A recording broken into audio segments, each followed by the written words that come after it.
लहान मुलांचे मन खूप नाजूक असते. प्रत्येक वेळी आई-वडिलांनी त्याची काळजी घ्यावी लागते. झोपताना, दूध पिताना, खेळताना इतकंच नाही तर रडतानाही मुलांना त्यांच्याकडे लक्ष द्यावे लागते.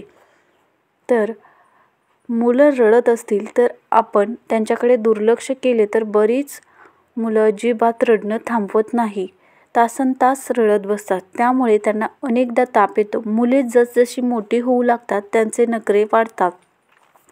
अशा वेळी मुलावर कंट्रोल ठेवण्यासाठी काही गोष्टींची काळजी घ्यावी लागते.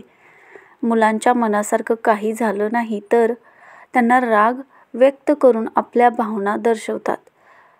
त्याला टेम्पर असं म्हणतात. शारीरिक आणि मौखिक दोन्ही प्रकारचे टँट्रम असू शकतात. या पेजमध्ये मुले चुकीची वागणूक दाखवतात. तर 4 वर्षे किंवा त्यापेक्षा छोटी मुले नियमित आठवड्यातून 9 वेळा नाटकं करतात. तर 15 मिनिटांपेक्षा जास्त वेळ हिंसक वर्तन करतात.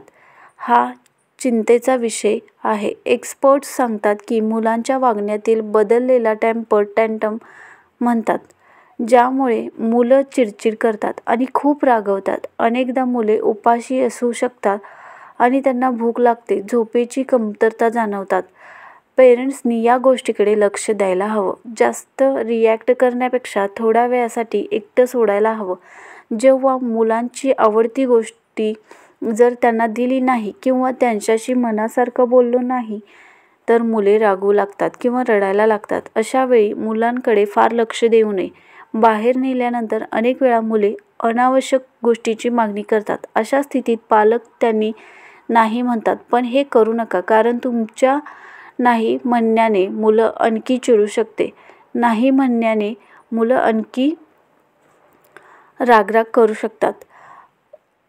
म्हणण्यापेक्षा त्याला गोष्टीमुळे होणारे नुकसान सांगा किंवा नंतर घेऊन देणार असे सांगा. आई-वडील मुलांच्या रडण्याकडे दुर्लक्ष करतात. यामुळे अनेक मुले आक्रमक बनतात.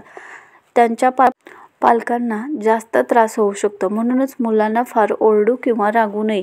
म्हणजे मुलं शांत राहतील किंवा त्यांना त्रास होणार नाही. तर ह्या काही गोष्टी तुम्ही लक्षात ठेवल्या तर मुले खूप छान त्यांचं आयुष्य जगू शकतात. तर तुम्हाला हा व्हिडिओ कसा वाटला कमेंट करून नक्की सांगा. आवडल्यास लाईक शेअर करा.